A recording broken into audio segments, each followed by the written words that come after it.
Today, we're diving into one of the most grueling polar expeditions in all of history. But here's the thing. This wasn't a race to the South Pole. Nope. This was a quest for something way, way stranger. And it was all done in the most brutal conditions imaginable, all for the sake of science. So let me just ask you this. What would you risk for 3 eggs? Seems like a simple, kind of weird question, right? But for 3 men back in 1911, the answer was everything. Their journey into the frozen dark, it really forces you to ask, what makes a sacrifice actually worth it? To really get what these guys were up against, let's just start with the temperature. We're talking an average of minus 60 degrees Fahrenheit, and at its lowest point, it plummeted to a truly mind-numbing minus 77. I mean, that's a level of cold that doesn't just bite you. It literally shatters bone and steel. And they did all of this in the dead of the Antarctic winter, which means complete and total darkness. Can you imagine? For weeks on end, their only light came from a single flickering candle and the stars above, as they just stumbled across this treacherous landscape they could barely even see. Their goal? A remote penguin rookery at a place called Cape Crozier, 120 kilometers away. Now, that might not sound like a huge distance, but in these conditions, every single kilometer was a brutal life-or-death struggle. So why? Why would anyone even attempt something like this? Well, the journey was made by 3 members of Captain Scott's famous expedition: Dr. Edward Wilson, Lieutenant Bertie Bowers, and Apsley Garrard. And their whole goal was to collect the eggs of the emperor penguin, a prize they believed held the key to a massive scientific discovery. You see, the theory that was driving them was pretty wild. At the time, some scientists thought that the emperor penguin was this uniquely primitive kind of bird. They actually believed that its embryo, if you could just get it early enough, would show a direct evolutionary link to reptiles. I mean, a living, breathing, missing link, maybe even with some reptilian features. And this wasn't some little side quest. Finding these embryos was considered a scientific prize right up there with being the first person to reach the South Pole. That's how big of a deal this was. And it's why Dr. Wilson, the expedition's top scientist, was so incredibly determined to make this journey no matter what it cost. Of course, the expedition leader, Captain Scott, saw some practical upsides too. I mean, this brutal winter journey would be the perfect trial run for his main attempt on the pole. It was a chance to test their food, their gear, and frankly, their own bodies and minds against the absolute worst conditions on Earth. So they set off. And to call this journey difficult is just a massive understatement.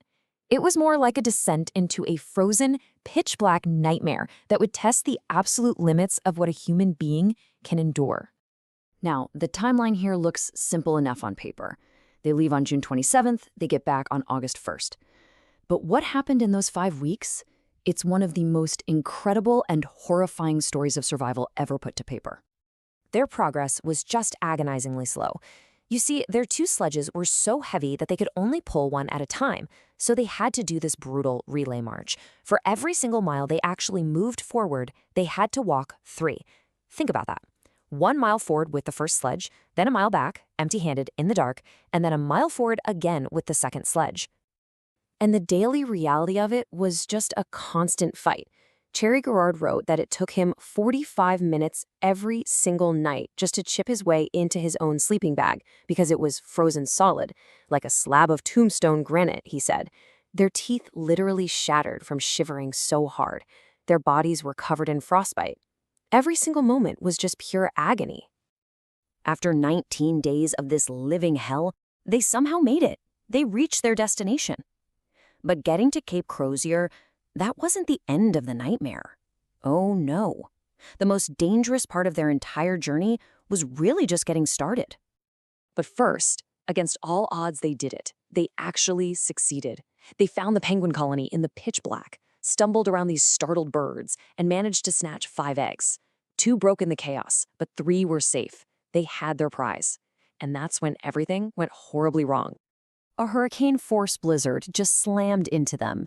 The wind was so powerful it ripped their tent, their only real shelter, right out of its anchors and sent it flying off into the darkness. A little while later, the roof of the small stone igloo they'd built was also torn away, leaving them completely exposed to the storm. For 2 full days, they just lay there in their sleeping bags as the snow buried them, basically waiting to die. And then A miracle. The storm finally broke. And even more miraculously, they found their tent. It was impossibly wedged against some rocks almost half a mile away. Cherry Garrard's words from that moment really capture it all. Our lives had been taken away and given back to us. I mean, they had gone to the absolute brink, and somehow they came back. So they staggered back to base camp, completely battered but alive, clutching those 3 precious eggs. But the story doesn't end there. The aftermath of this whole journey is where the true, just devastating irony of their sacrifice really hits you. When they got back, they were barely recognizable. Their faces were black from frostbite and soot, their clothes frozen so solid they literally had to be cut off their bodies.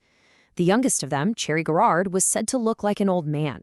The physical toll was just immense.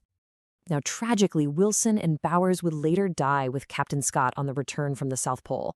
That left Cherry Garrard as the sole survivor of the winter journey. And he did his duty. He brought those 3 eggs to the Natural History Museum in London. And what was his reception?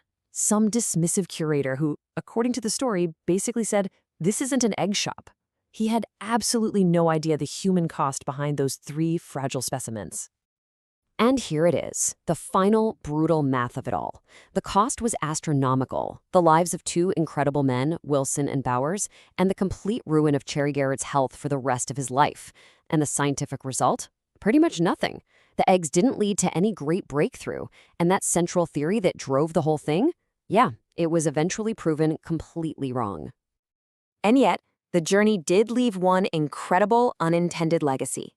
The survivor, Apsley Cherry Garrard, wrote a book about his experience. It's called The Worst Journey in the World, and it's now considered one of the greatest true stories of exploration and survival ever written. The scientific quest might have been a failure, but it gave us a timeless masterpiece of literature. Which kind of brings us full circle, back to that central question. They risked everything for a flawed scientific theory. They went through unimaginable horrors for a prize that turned out to be scientifically worthless. But in doing so, they created this story of human endurance that has outlasted all of them. So you have to wonder, was a journey undertaken for all the wrong reasons somehow still worth it?